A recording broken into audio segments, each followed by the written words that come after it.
Então, meus irmãos, vamos começar a nossa lição, a nossa lição de número 7, que o nosso título é Tentação, a batalha por nossas escolhas e atitudes. Perceba que a proposta da nossa lição, a batalha espiritual, claro, que essa batalha acontece no âmbito espiritual. É algo que nós, com os nossos olhos, nós não podemos contemplar, nós não podemos ver aquilo que acontece no espiritual, aquilo que acontece no mundo espiritual. Nós vemos que nem os homens que estiveram mais perto de Deus conseguiram ver e entender aquilo que é o mundo espiritual. Claro, a Bíblia ela vai dar vários direcionamentos, mas não como figuras, nós não temos figuras para dizer, olha, e fazer uma personificação na nossa mente, dizer, nossa, a batalha espiritual é assim ou não é. O que nós sabemos e reiteramos irmãos, não existe parâmetro para Deus. Deus é o Todo-Poderoso, Deus é o dono de tudo, Deus é superior, é infinitamente maior, é infinitamente mais poderoso do que o diabo. Não pense que essas enxurradas aí de literatura dos anos 90, esses ensinamentos que até hoje levam à frente, como se Deus estivesse disputando forças como o diabo. Irmãos, não existe isso. Não existe essa disputa de Deus disputando como o diabo. Deus é infinitamente superior ao diabo. O que acontece é que neste âmbito espiritual existem regras. E Deus, Ele atua na nossa vida para nós vencermos o inimigo da nossa alma, quando nós estamos dando espaço para o Espírito Santo, espaço para o Senhor Jesus agir na nossa vida. Através disso nós vamos tendo condições, vamos tendo ferramentas, vamos tendo armas para lutar contra o nosso inimigo. É isso que existe.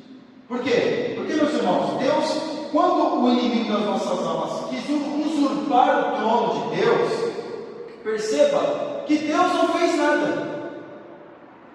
O que Deus fez foi, Deus já sabia, o arcanjo Miguel com os seus anjos ali, com aqueles anjos que ele está sob o comando dele, que expulsou Satanás e aqueles que estavam com Satanás no trono. Então perceba que a batalha espiritual não é aquele negócio de força, como se fosse dois times de futebol lutando, brigando ali, jogando, para ver quem é o melhor. Não, meu irmão.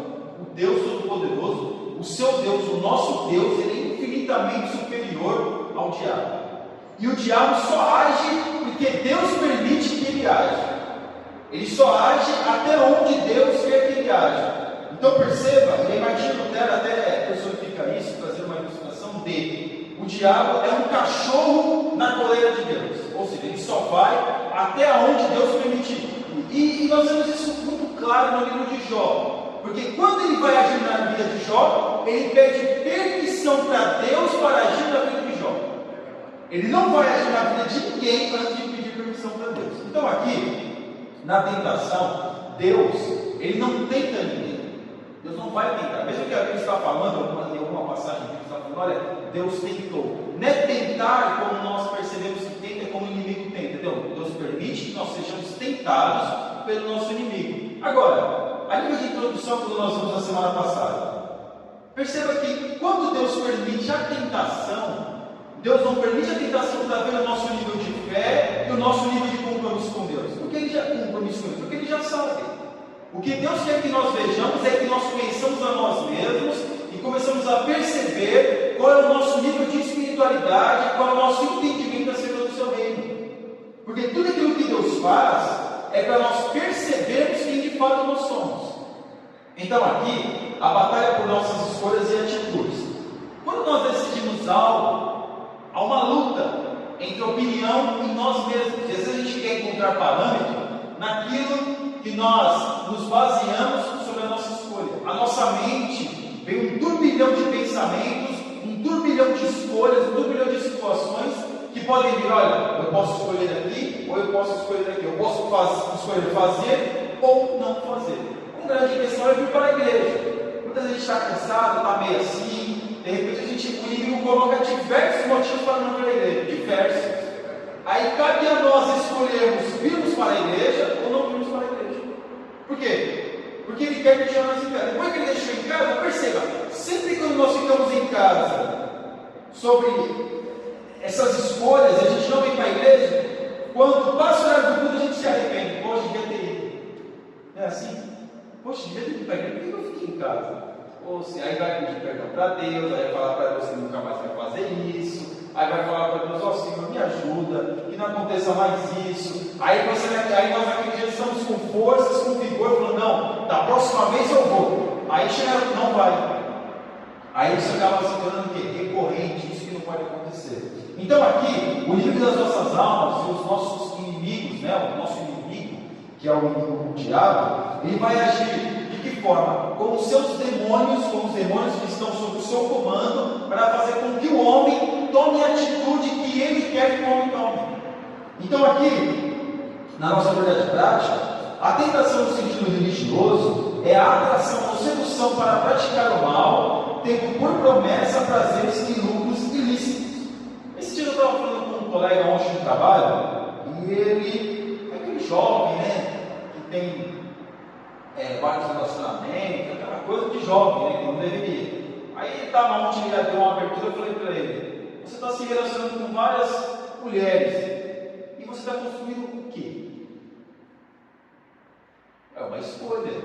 Você pode ter vários relacionamentos, mas não construir nada. E uma pessoa que não constrói nenhum relacionamento sólido, chega um determinado momento que ela vai sentir falta de uma pessoa verdadeiramente companheira. E aí ele começou a ver, e aí ele estava falando, não, mas eu já estou procurando uma pessoa. Já estou procurando, não, eu quero um relacionamento certo, já estou procurando uma pessoa. Tudo é a nossa escolha. Por quê? Porque o inimigo, irmão, ele faz uma propaganda daquilo que é dele.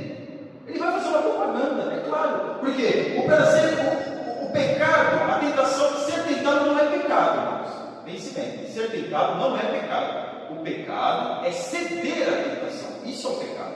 Agora, eu pergunto para os irmãos: o pecado traz um prazer? Traz um prazer? Claro que sim. O pecado traz um prazer momentâneo. O pecado traz uma satisfação? Claro que traz. Porque se não trouxesse, as pessoas não estavam pecando. As pessoas estavam cometendo e do mais profundo da moralidade humana. Mas o pecado, ele traz um prazer, ele traz uma satisfação, porém, é passageiro, é muito rápido, as pessoas vivem uma vida achando que o que fazem a sua escolha de ceder à tentação, de ceder às suas vontades, por uma coisa que é extremamente momentânea. Se nós pegarmos a nossa vida e compararmos com a eternidade, que ela é nada. Por quê? Qual que é a vida de um homem? Como o salmista vai dizer? É até 70 anos. Quando passa de 70, é somente falta e cansaço. Então perceba que a vida, ela é curta. A vida, ela é muito curta. E aqui nós vemos que o pecado, ele seduz, o inimigo, ele seduz a pessoa. Ele é aquele vendedor que vende até cobertor na praia, que vende até gelo para esquimó.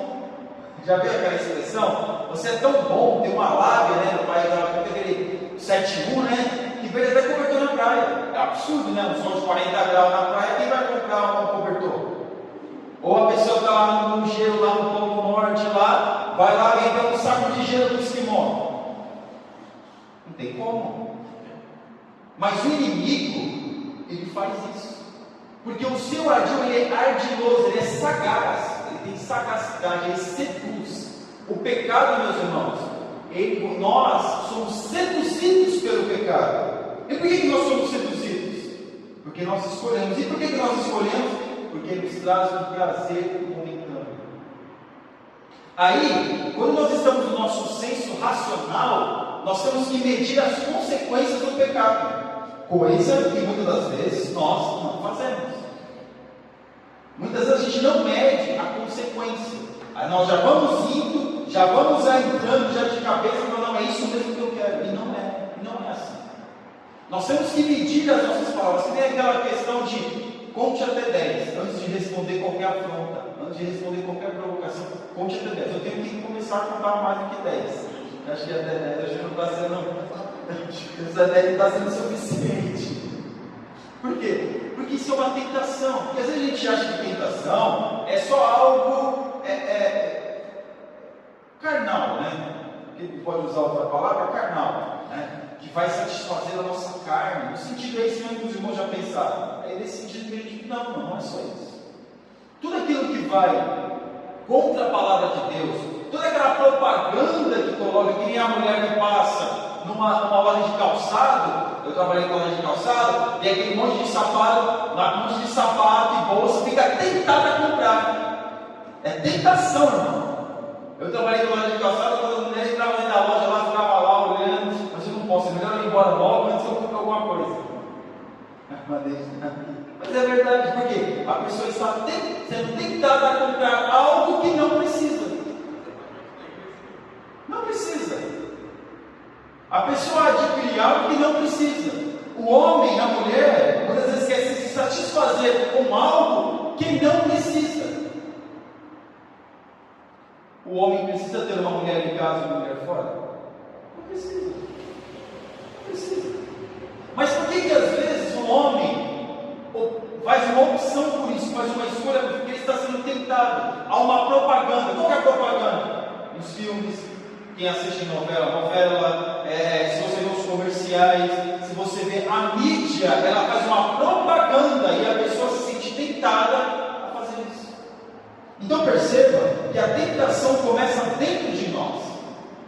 E se nós não estivermos preparados para combater o inimigo na retórica, nós seremos presa fácil.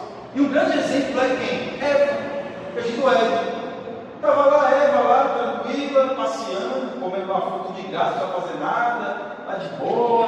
Adão não estava ali naquele momento, e aí foi ali, né, seduzida ali. O inimigo apareceu ali de uma forma de serpente, e começou a conversar com ela, e começou a falar para ela dos benefícios que seria se ela comesse daquele fruto, que Deus falou para ela não comer, e Deus falou para ela não comer o fruto. Deus falou: desse fruto não comereis. Mas quando o inimigo vem e tem ela, ele fala: Deus falou para não comer nem tocar. Não é assim? Aí quando o inimigo viu que ela não tinha entendimento daquilo que Deus tinha falado, ela falou: opa, isso aqui eu posso enganar. Pode comer, seus olhos vão se abrir, você vai ter consciência do bem e do mal. Não vai ser, não vai. E ela foi sendo seduzida, foi sendo embotada, foi sendo seduzida. Quando ela percebeu, ela tinha comido fruto e não tinha acontecido nada. Mas quando ela passou para Adão, ela convenceu Adão a comer. Aí foram expulsos do jardim. Por quê? Porque não conhecia a palavra. Porque não tinha guardado a palavra. Porque não sabia e não tinha se atentado àquilo que Deus lhe tinha falado. Irmãos, todos nós, somos seres tendenciosos. Nós temos a tendência pecaminosa. Alguns numa área, outros mais fortes em outra área, mas todos nós temos tendências pecaminosas. Uma pessoa que foi alcoólatra durante muitos anos, eu posso dizer isso, meu pai foi alcoólatra. Irmãos, a melhor coisa é ele não passar na frente de um bar, não estar na roda com pessoas, mas foi liberto. Não, irmão, a pessoa é tentada a fazer aquilo. Por quê? Porque no momento oportuno, vamos dizer assim, ele estiver meio triste, meio cabisbaixo, ele vai buscar refúgio aonde? Refúgio naquilo que supostamente já trouxe uma satisfação. Naquilo que supostamente a pessoa sentiu um prazer. Então, por isso que Jesus fala: uma casa varrida e adornada, procure mobiliada com móveis. Por quê? Porque se deixar vazio, o inimigo vem e vem com 7 demônios piores. Meu pai parou de beber, depois voltou a beber, ficou pior do que era antes. Por quê? Porque ele tinha sido crente e se desviou. E aí, meus irmãos, ficou pior do que era antes. Então perceba que nós não podemos brincar com o inimigo. Não podemos, irmãos, se a gente sabe que ali está o precipício, não adianta ficar passando perto do precipício quando essa passagem nos possibilita passar longe dele. Existem estradas que a gente vê na Cordilheira dos Andes lá, que são apertadas. Para você chegar em algum lugar, você vai ter que passar a gente no precipício. mas é uma situação, não é uma regra. Agora, se nós temos a oportunidade de passar longe dali, por que eu vou passar perto? Aquela coisa, né? A gente fazendo conversa para quem não deveria. E aí nós somos tentados a fazer o quê? Ir totalmente contra aquilo que é a palavra de Deus. Nós somos seduzidos. Nós, muitas das vezes, deixamos ser seduzidos pelo inimigo das nossas almas.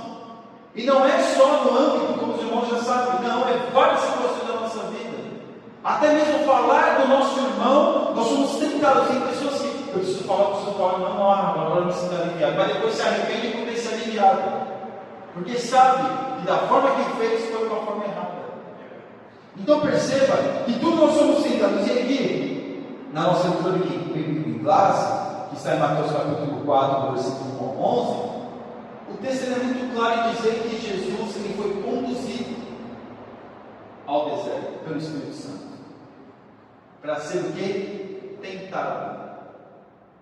Jesus, depois de 40 dias, sem comer, sem tomar banho, irmãos, você consegue ficar 2 dias sem tomar banho?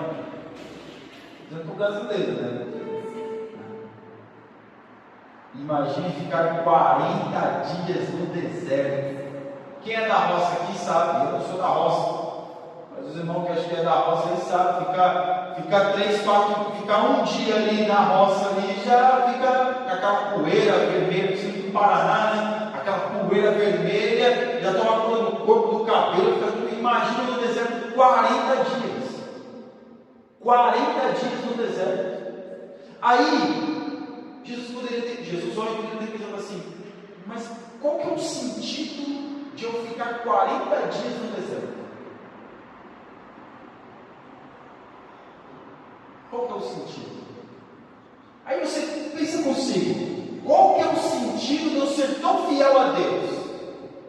Qual que é o sentido? Qual que é o sentido de eu fugir da tentação? Qual que é o sentido de eu estar preparado? Qual que é o sentido?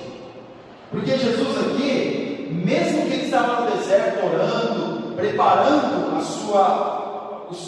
seu humano para poder começar a sua vida ministerial, perceba que Jesus ele foi tentado, mas ele como humano poderia ter questionado o sentido de fazer aquilo. Porque ele podia pensar, Senhor, eu estou 40 dias aqui, e aí estou sem comer, e ainda vem ele ainda.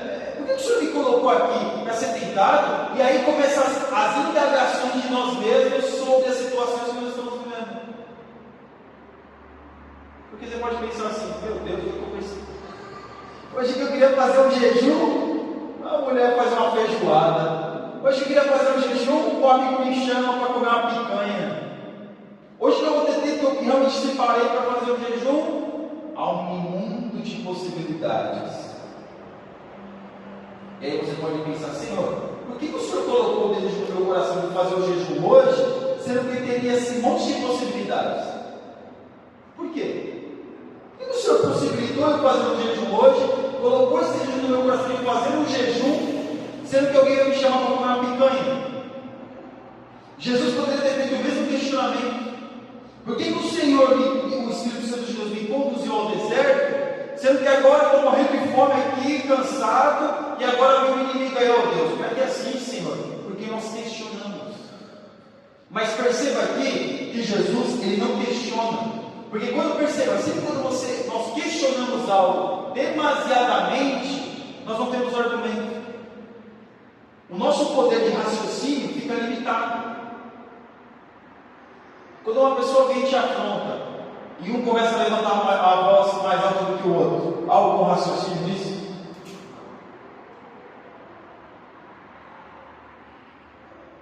Não há. A pessoa não consegue pensar naquilo que fala, porque primeiro nós pensamos para depois falar. E aqui Jesus, quando o inimigo ele vem, Jesus, ele em sã consciência, ele começa a rebater ao inimigo. Aí eu pergunto para os irmãos, mas alguém pode dizer, por que o inimigo também foi tentar Jesus? Ele sabia que não ia dar certo? Será? Será que o inimigo vai tentar alguém sabendo que a pessoa não vai cair na tentação? Será que ele foi tentar Jesus achando que não existia nenhuma possibilidade de Jesus ceder à tentação? Claro que existia. Claro que tinha a possibilidade, meus irmãos, de escolher, de Jesus fazer aquela escolha. Claro que tinha. Por quê? Porque senão o inimigo não tinha que tentar Jesus. E é assim que ele faz conosco também. Sempre muitas vezes a pessoa fala assim: por que você não tem tentado isso? Eu estou bem no meu casamento, está tudo fluindo nos meus negócios, a coisa está dando certo. Por que, meus irmãos? O inimigo às vezes faz investidas para poder ter o resultado naquele momento. Mas também outras investidas são feitas para lá na frente ele colher o resultado. Porque Jesus homem, poderia ter chegado naquele momento na cruz, depois de 3 anos e meio, ou após os 3 anos, quando passou sua popularidade, passou a iniciação do seu ministério, passou a popularidade, começou a vir os ataques dos fariseus, o Jesus homem podia ter pensado assim: e se eu tivesse, começou aquelas afrontas, aquelas perseguições, poderia ter pensado assim: mas se eu tivesse aceitado a proposta de Satanás, talvez agora eu estaria melhor. Porque nós não queremos o desconforto. E rejeitar a tentação, há um desconforto em nós. Há um desconforto em nós, mas esse desconforto é um desconforto momentâneo. Porque quantas das vezes já não passou as oportunidades na nossa mente para nós fazermos, e nós não fizemos, e chegar no momento da nossa vida a gente fala: poxa, devia ter aceitado, mas pelo menos já uma casquinha, eu podia ter aproveitado essa oportunidade. Mas, se tivesse cedido essa tentação, será que chegaria hoje com a mentalidade sã? Com certeza não. Então perceba aqui que Jesus, ele é tentado, mas Jesus ele rebate o quê? Com a palavra, o Pentateuco, o Salmo 91. Porque o diabo ele vai tentar o Cristo em cima da palavra, vai tentar Jesus, propondo para Jesus através da palavra de Deus. Mas cabe a Jesus ou cabe a nós podermos ceder ou não ceder. Então Jesus aqui ele é tentado aqui não com algo que fosse desconhecido, fosse anormal, fosse totalmente fora da realidade. Não, era algo real, era algo que estava na palavra. Então Jesus, ele é tentado, o inimigo vai tentar Jesus através daquilo que está na palavra. O inimigo das nossas almas, principalmente hoje, os falsos profetas, o que eles propõem para muitos é aquilo que está na palavra. Texto fora de contexto, que vira pretexto para heresia, mas está na palavra. Lhe recorda, né? Então, quando a gente vê hoje, a pessoa faz um discurso, né? Faz um corte do vídeo do discurso, e aí espalha, está vendo? Ele disse isso. Está vendo? Ele falou aquilo. Está vendo? Olha aí, falou aquilo, é isso aí. Mas a pessoa não viu o discurso inteiro. E de repente estava fazendo uma explicação e citou algo, ou citou alguém, já está colocando como se a pessoa estivesse se comprometendo com aquele pequeno trecho, que na verdade existe todo um contexto. Então perceba que o diabo ele vai usar o quê? O trecho, ele apenas usa um trecho da palavra e não usa o contexto. Então por isso nós temos que tomar cuidado com aquilo que vem a nós. Por quê? Porque o inimigo nos propõe o pecado, e ele automaticamente nos propõe a solução. Fala: não, você faz isso e depois você pede perdão, não tem problema. Porque o seu Deus, ele é perdoador, ele te ama tanto. Não faça não. Você vai lá, você sabe, é isso que você tem, pode fazer. E aí o homem faz, e ele vem com os 2 pés no homem, falando: você fez, você é pecador, você não merece. E o homem fica num estado muito pior do que estava antes. Ele fala: nunca mais eu vou fazer. Mas quando entra o pecado, meus irmãos, para a pessoa cometer isso várias e várias vezes, é muito fácil. Porque já há um resquício daquele pecado, há um resquício daquele desejo dentro da pessoa. E aí fica muito difícil. Aí nós temos que lutar um dobro para conseguir superar aquilo que é a tentação da nossa vida. Porque o inimigo, ele nos estuda. Ele vai nos estudar. Não pense que ele não fica estudando nós, não. Ele tem paciência. Ele fica só observando. Ele não tem pressa, irmão. Ele não tem tempo. Ele está ali observando. E fica observando nossas atitudes. E fica observando os pensamentos, como a gente aprendeu na aula passada, que joga na nossa mente. E fica observando o nosso linguajar. E fica observando aquilo que nós colocamos diante dos nossos olhos. Fica nos observando. Ele tem tempo. E muitos de nós achamos que somos mais espertos do que o inimigo. Achamos que somos muito espertos. Não, eu vou enganar o inimigo. Você não engana ninguém, eu não engano ninguém. Porque o inimigo, ele nos conhece. Se ele está propondo, se ele está fazendo uma investida, é porque ele já viu qual é o terreno. Ele já sabe qual é o terreno. Ele já sabe o que ele vai fazer. Ele já sabe qual é a investida que ele vai fazer. Ele já sabe o ataque que ele vai fazer. O inimigo da nossa alma, ele não é brincadeira. Ele vem tentar mesmo. E aqui na introdução, há certo paralelismo entre os 40 anos da peregrinação de Israel no deserto e os 40 dias e 40 noites que o Senhor Jesus jejuou no lugar ermo. Existe ali um paralelismo ali entre o povo no deserto e o Senhor Jesus, e o Senhor Jesus no deserto, entre os 40 anos e os 40 dias. Porque aquele povo no deserto, eles foram tentados e cederam à tentação. Mas Jesus não cedeu à tentação. Jesus não cede à tentação. Mas você vai dizer, mas irmão, mas são 40 dias, mas porque é menos do que 40 anos. Sim, claro que sim. Mas os 40 que Jesus teve no deserto foi algo que afligiu a sua alma. Porque nós vemos ali o último momento que o diabo faz uma personificação, se mostra quem realmente ele é. Irmãos, e abre aqui um parênteses. Não pense que o diabo ele aparece de chifre e rabo e vermelhão. Esquece isso. Isso é uma figura renascentista que quando os homens começaram a pintar os quadros, começaram a fazer as suas obras, começaram a pintar isso e trazer para a pessoa como se o diabo, por quê? Porque você espera, nós esperamos o diabo de que forma? De que forma? Uma forma hostil, de uma forma feia, de uma forma horrível. É esse inimigo que a gente espera que nos ataque. Mas se vier de uma forma boa, agradável, cheirosa, o que a gente vai pensar? Não, é coisa boa. É coisa boa. Então aqui nós vemos que no deserto, aquele povo, eles, como foi pregado aqui, a roupa, meus irmãos, aumentava, não faltava comida, não precisava trabalhar, tranquilidade, estava no deserto, mas era tranquilidade, existia uma promessa da terra prometida. Mas Jesus, ele vai para o deserto é para sofrer. O povo foi para o deserto não foi para sofrer. O povo foi para o deserto para virar nação, é diferente.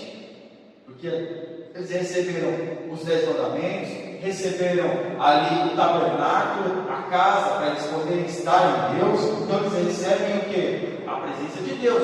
Jesus foi para o deserto, foi para sofrer.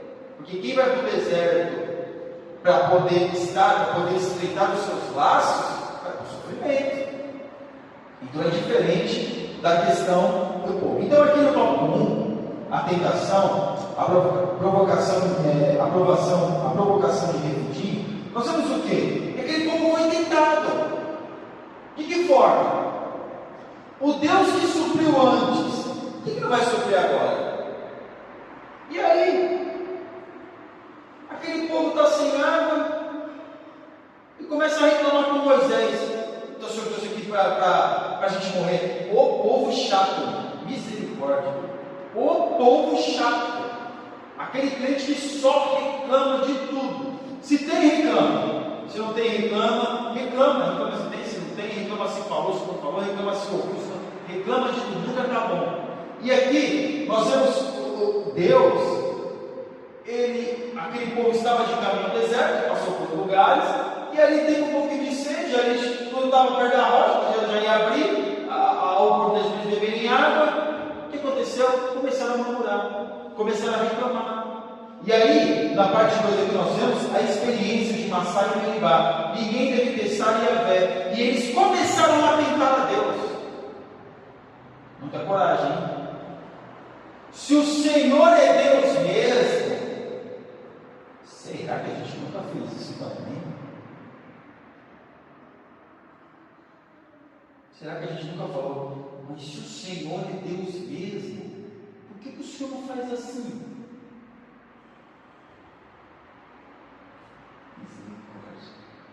Por que o Senhor não faz assim? Por que o Senhor não faz desse jeito? Por que eu tenho que passar por isso? Aí nós começamos a questionar. Por que isso? Por que aquilo? Por que o Senhor está fazendo desse jeito? O Senhor não me ama, o Senhor não quer viver bem. Não, mas o Senhor quer que eu sofrimento? Não, e começa a falar. É como às vezes o homem já está meio, chega em casa cansado, já com a cabeça cheia, aí a mulher vem e vem falar então mais ainda. Não é assim? A Maria até deu risada, não é assim? Sim. Já está cheio já e vem, está por aqui, vem falar ainda mais. Então aqui, o povo estava tentando a Deus. E hoje, o que nós vemos é que muitos têm esse tipo de atitude de tentar a Deus. Nós, como seres humanos, muitas vezes a gente vem em questionamento. Mas esse questionamento não pode virar uma regra para a nossa vida. Não pode virar uma conduta para nós.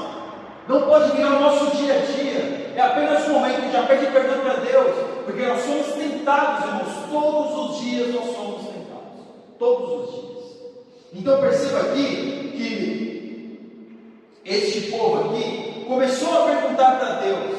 E aqui na parte 3, Deus estava testando eles. Não para saber quem eles eram, porque Deus já sabia. É para eles saberem quem eles eram. É como nós aprendemos na lição passada, como o nosso pastor pregou. É para nós sabermos, para aquele povo saber quem de fato eles eram. E no coração de quem, aonde que estavam parados no coração deles. Porque nós vivemos uma sociedade imediatista. Queremos tudo para ontem. É rápido. Não, eu quero agora, Deus tem que me dar agora, porque senão eu vou fazer. Aí eu vou até falar, se Deus não me der amanhã a resposta, eu vou sair da igreja, eu vou me desviar. Nós parecemos às vezes crianças mimadas. Ou Deus me dá, ou eu choro e esperneio. E esse povo começou a tentar a Deus. Se o Senhor é Deus mesmo, irmão, um Deus que abriu o mar, um Deus que já tinha dado maná, um Deus que deu carne, um Deus que dava. Era só olhar para cima, ver lá a coluna de fogo de noite e a coluna de noite e a nuvem de dia, eu já precisava saber que Deus estava ali. Mas mesmo assim, eles começaram a tentar a Deus, começaram a tentar o Criador. E muitas das vezes nós fazemos da mesma forma, porque o retrato do povo no deserto, mas é o retrato da nossa vida. Deus até agora não tinha deixado eles passarem sede. Agora que Deus estava permitindo que eles estavam passando por uma provinha, eles começaram a questionar a Deus. Como assim? Será que tudo aquilo que Deus já fez não vale de nada? Será que tudo aquilo que Deus já cuidou de nós não vale de nada? Será que tudo aquilo que Deus já nos proporcionou não vale de nada? Nós temos que começar a agradecer a Deus por aquilo que Deus já fez e por aquilo que ainda vai continuar fazendo. Agora nós temos que entender assim: nós não estamos imunes a dificuldades, nós não estamos imunes a situações, nós não estamos imunes a passar por provações. E a provação muitas das vezes vem no momento que a gente menos espera, mas ela vem. E aqui na parte 3, como um teste. Isso é muito comum no Antigo Testamento. O exemplo clássico é a passagem do sacrifício de Isaac. Deus demorou tantos anos para dar um filho a Abraão, um filho caçado. E depois de Deus ter dado um filho para eles, Deus pede um filho. Alguém vai dizer, mas como assim, né? Como assim? Deus me deu um filho, agora pede um filho. Agora veja que Abraão, ele não titubeou. É por aqui, então eu vou por aqui. Começou a dar, irmãos, ele mandou daqui até Samara correr, não. Ele andou bastante, irmão. Pelo menos 3 dias e 3 noites andando, até chegar no monte. Até chegar já mostrou para ele. Quando ele chega no monte, Deus fala com ele, sobe naquele monte. E naquele monte, Deus fala para ele que queria um filho dele, um único filho. Ele sabia que teria que sacrificar Isaac. Mas ele estava orando ali naquele momento ali, falando, Senhor, mas o Senhor, será que o Senhor vai querer mesmo? Eu estou pronto a dar, mas também o Senhor pode ressuscitar. E Deus permitiu que Abraão fosse até as últimas consequências. Para quê? Para testar Abraão? Não, para Abraão saber quem de fato ele era. Aleluia. Porque Deus já sabia que Abraão não cederia àquela tentação de reclamar. Deus sabia que Abraão ia sacrificar o seu filho Isaac. Deus sabia que Abraão ia conseguir sacrificar. Mas Deus mostra para Abraão que aí é o ensinamento de Abraão continuar prosseguindo. Porque um homem que seria uma grande nação teria que ter um filho. Então como é que Abraão tinha 2 filhos, Isaac e Ismael? E por que Deus fala que Isaac era o seu único filho? Porque Isaac era o filho da promessa. Isaac é o filho da promessa. Nós vemos que Ismael também foi uma grande nação. Temos os árabes é uma grande nação do Oriente Médio. Mas nós vemos que o filho da promessa era Isaac. Isaac era o filho da promessa. No Alcorão, meus irmãos, no Islã, Isaac é o filho da promessa. Ou Ismael é o filho da promessa, não é Isaac. Mas para nós sabemos que Isaac é o filho da promessa. Por quê? Porque Abraão teve um filho com Sara. E Deus prometeu a Abraão e a Sara que através deles faria uma grande nação. Mas Abraão foi tentado a dar a Deus aquilo que ele tinha de melhor, que era o seu filho. Que tantos anos ele orou, que tantos anos ele esperou para quê? Para receber essa bênção, para receber essa promessa concluída. E aqui, na parte do tópico 2, a tentação de Jesus, levando ao deserto. O deserto é um lugar onde os seres humanos percebem a grandeza de Deus e a fragilidade humana. Quem nunca passou pelo deserto, irmão? Levanta a mão, sem tumulto. Todos nós já passamos. É claro que para nós o deserto não é ser levado para o deserto do Saara e ficar lá andando. O que é o deserto? O deserto é as dificuldades, o deserto é a situação. O deserto é a gente às vezes olhar para o lado, olhar para o outro e não ver possibilidade nenhuma de ser amparado. É olhar para frente e não ver nada. Não ver uma positividade, não ver nada. Não ver, poxa, eu estou olhando para frente e não estou vendo nada. O deserto é isso. E quando olha para trás, vê muita coisa. Mas quando olha para frente, a gente não vê nada. O deserto é onde muitas vezes Deus nos leva para nós nos conhecermos melhor. Aí você se conhece, como a gente falou na semana passada na questão da mente. Aí você sabe quem você é, nós sabemos quem nós somos. Aí nós sabemos como nós encaramos as dificuldades. Aí nós vamos perceber como nós encaramos as situações. Aí nós começamos a entender as nossas fragilidades. E muitas vezes aquela espiritualidade, aquele nossa, eu sou melhor do que o meu irmão, eu sou mais crente que fulano, que ciclano, aquilo cai por terra, porque a gente começa a perceber que nós não somos nada. Porque Deus ele faz isso. Deus nos coloca no deserto para nos apresentar para nós mesmos. Para a gente saber que a gente não é melhor do que ninguém, nós somos todos iguais, sujeitos a pecados, sujeitos a tentações, sujeitos a ceder às dificuldades. Então, aqui nós vemos que todos nós somos levados ao deserto. O apóstolo Paulo foi levado ao deserto. O apóstolo Paulo, naquele momento, aceitou ali, viu e foi amparado. Ninguém queria ele na igreja. E ele achando que ele deveria ser o líder, mas ninguém queria ele. Até o momento que Deus falou assim para ele: sai daqui que eu não quero você aqui. Deus foi e expulsou o apóstolo Paulo da igreja. O apóstolo Paulo vai para o deserto. Fica alguns anos no deserto. E ele começa a perceber que não é por ele, mas é por Deus. E aí quando ele volta, aí Deus começa a abrir a porta do seu entendimento e começa a diminuir ele. E ele começa a ser um homem humilde, ter humildade verdade e saber que ele não é nada e que Deus Todo-Poderoso é tudo. Ele começa a perceber a sua pequenez, as suas falhas.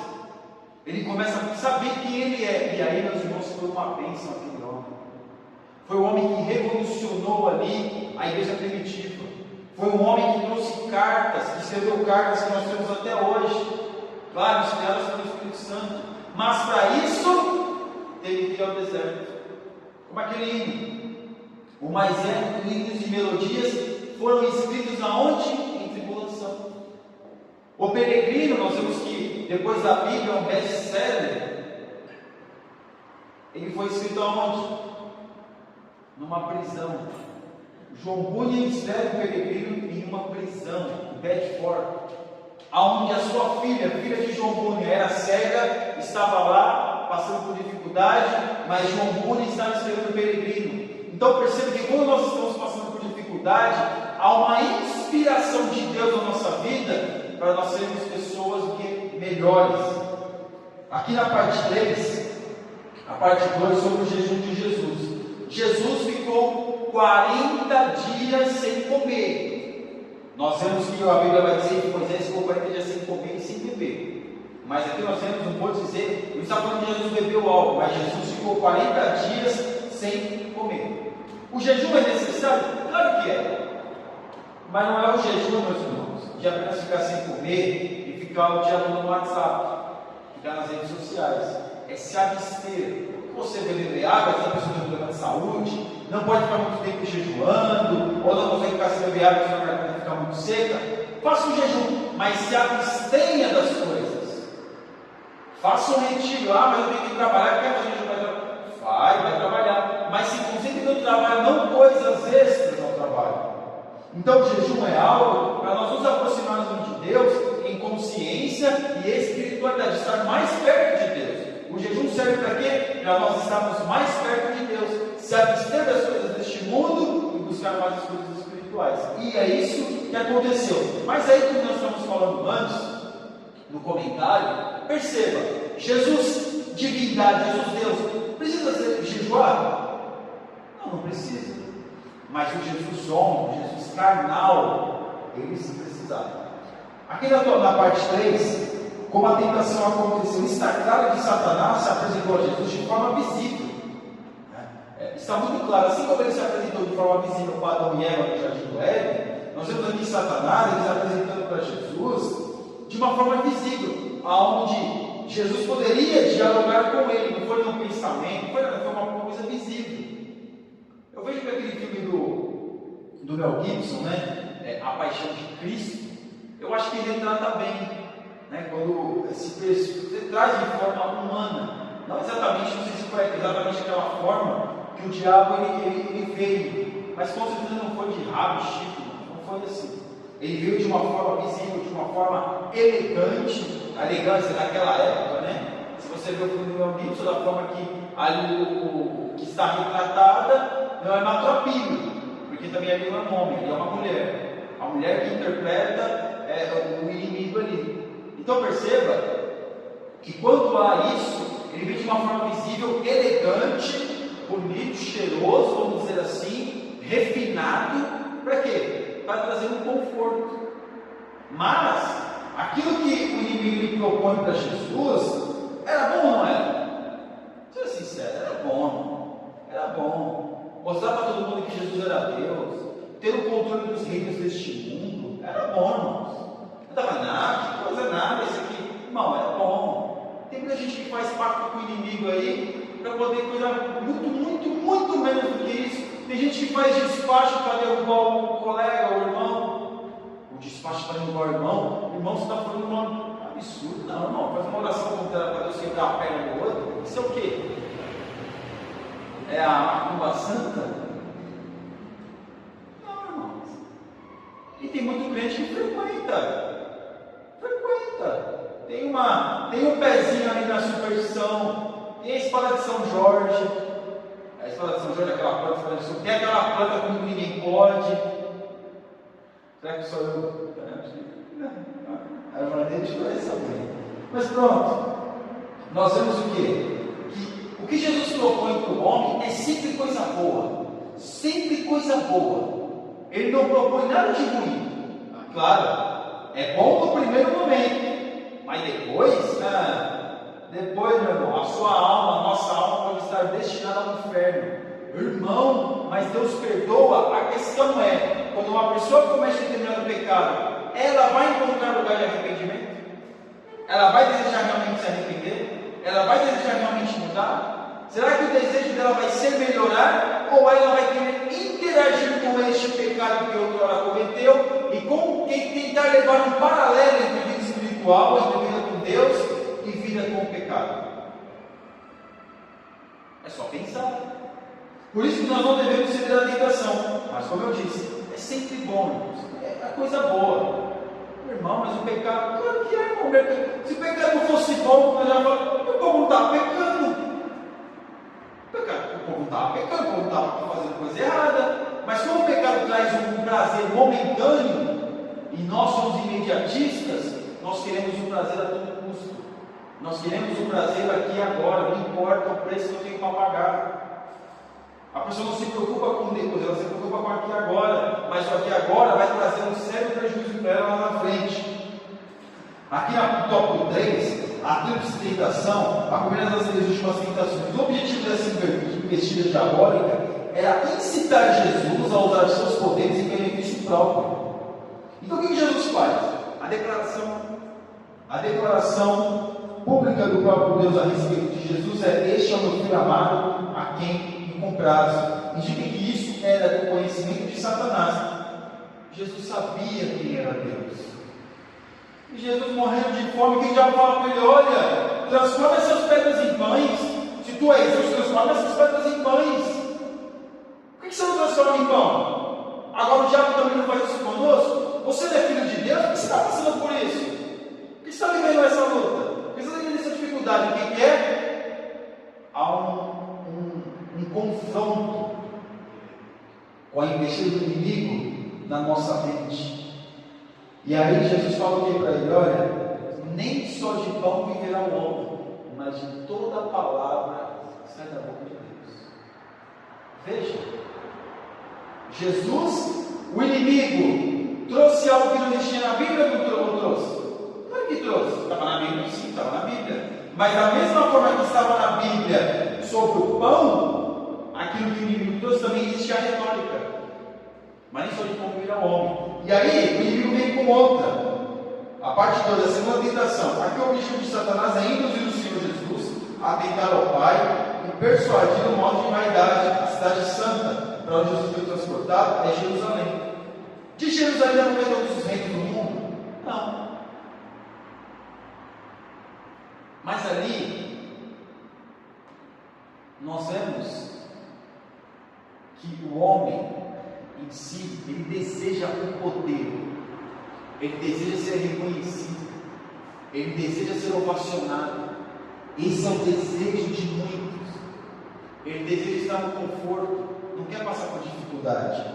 Mas Jesus, e essa passagem refere-se aqui, Satanás ensina Jesus a jogar-se no pináculo do templo e fala: aos teus anjos dará ordem ao seu respeito. Está na Bíblia? Sim, está. Mas o que Jesus fala? Não tentarás ao Senhor teu Deus. Agora, Jesus precisa provar para alguém, porque se Jesus se jogasse ali, o que aconteceria? Para mim todo mundo sabe que você é Deus.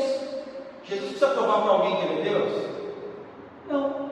Jesus precisa provar, nós precisamos provar que Deus é na nossa vida? Não. As coisas têm que acontecer de uma forma que natural. Natural, de dentro para fora vem a mudança e as coisas são naturalmente mostradas para todos. E aqui na parte 3, a terceira tentação. Esse último ataque consistia em induzir Jesus a se apoderar do domínio do mundo por meios ilícitos. Como disse um grande comentarista dos Evangelhos, a concessão era pequena, a oferta grande. Teria Satanás controle do mundo ao ponto de oferecer a quem desejasse? Nós já falamos sobre isso. Ele teria? Claro que teria. Porque quem que é o príncipe deste século? Quem que é o príncipe deste mundo? É o inimigo. Mas ele só controla todas essas coisas porque Deus é quem permite. ele só vai ser solto no milênio porque Deus vai permitir. Então perceba aqui que não é que Deus entregou o mundo para o diabo fazer o que ele quer, não. O inimigo das nossas almas, tudo aquilo que ele faz está sendo controlado por Deus. Mas por que ele tem a abertura de fazer algo? Porque nós que damos a abertura para ele. Somos nós que escancaramos as portas e janelas da nossa vida para ele poder entrar. Somos nós mesmos. Agora, se nós fechamos as brechas, fechamos as portas, fechamos as janelas, ele não vai ter espaço para entrar. Por isso a Bíblia diz: resistir ao diabo e ele fugirá de vós. Foi uma das nossas lições. Resistir é brincar, resistir é flertar, não, resistir é correr mesmo. Resistir é sair fora, resistir é deixar mesmo.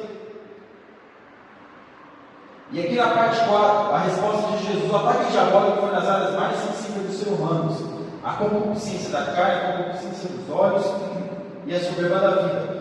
Mesmo com toda a sua habilidade maligna, foi grande e devastadora a derrota de Satanás. Aqui ele foi derrotado. Com Jesus ele foi derrotado, porque Jesus não teve pecado.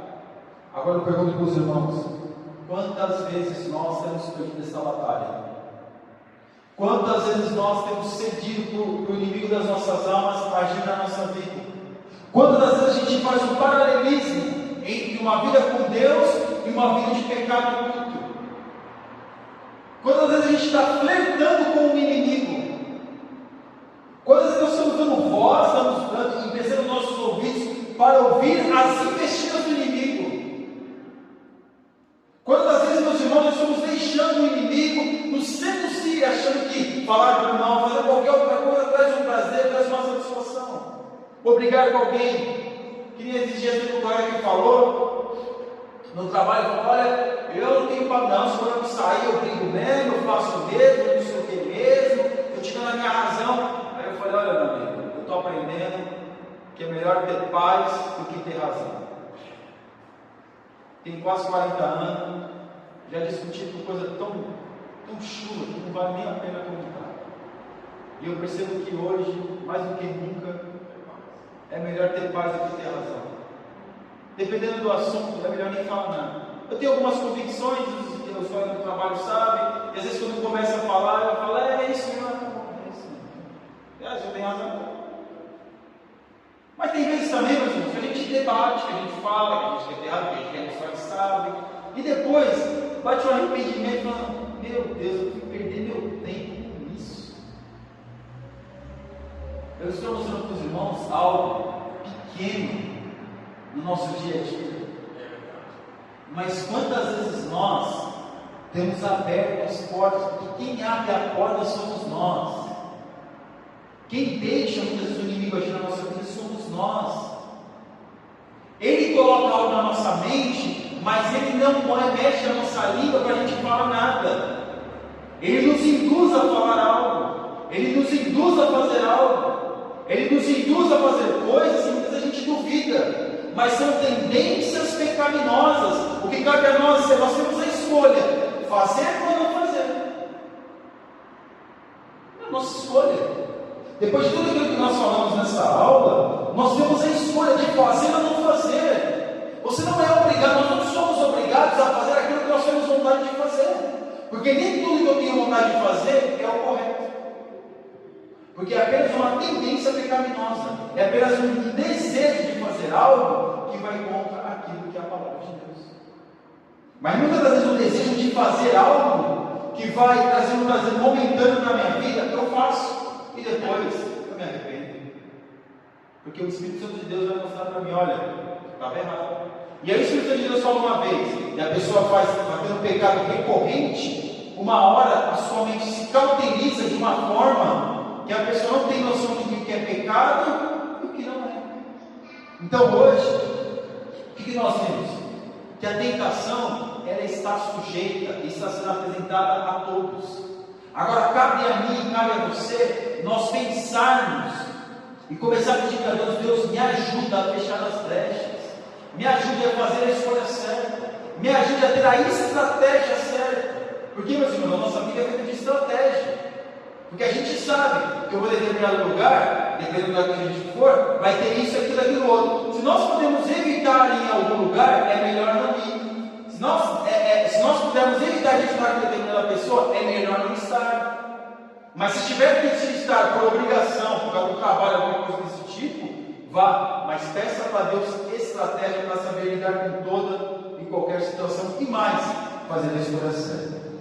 E a nossa conclusão: diante dos fatos aqui expostos, aprendemos a não subestimar a força dos ardis de Satanás e seus demônios, pois ele ousou tentar o próprio Deus, o próprio Filho de Deus. Adão foi testado e não passou no teste. Da mesma forma, Israel foi reprovado logo no limiar de sua história como nação, mas Jesus foi aprovado, glória a Deus. Não brinque com o diabo, não flerte com o inimigo. Não fique pensando que o inimigo, irmãos, eu vou falar isso muitas e muitas, já falei isso bastante, eu vou falar para os irmãos. Esse negócio, o inimigo chegar perto de mim, eu dou um chute na cara dele, irmão, esquece isso. Porque o que o inimigo quer é que você pense exatamente isso, que ele é inofensivo, que é aquele cachorrinho que é inofensivo, mas ele não é não. Ele arrebenta, ele destrói, ele veio matar, roubar e destruir. Essa é a bandeira dele, esse é o intuito, essa é a missão. Nós não temos a nossa declaração de fé, nós não temos as nossas metas, nós não temos o nosso estatuto. O estatuto dele é esse, irmãos: matar, roubar e destruir. É isso que ele quer. Mas nós podemos fazer a escolha de ceder ou não ceder à tentação. Amém?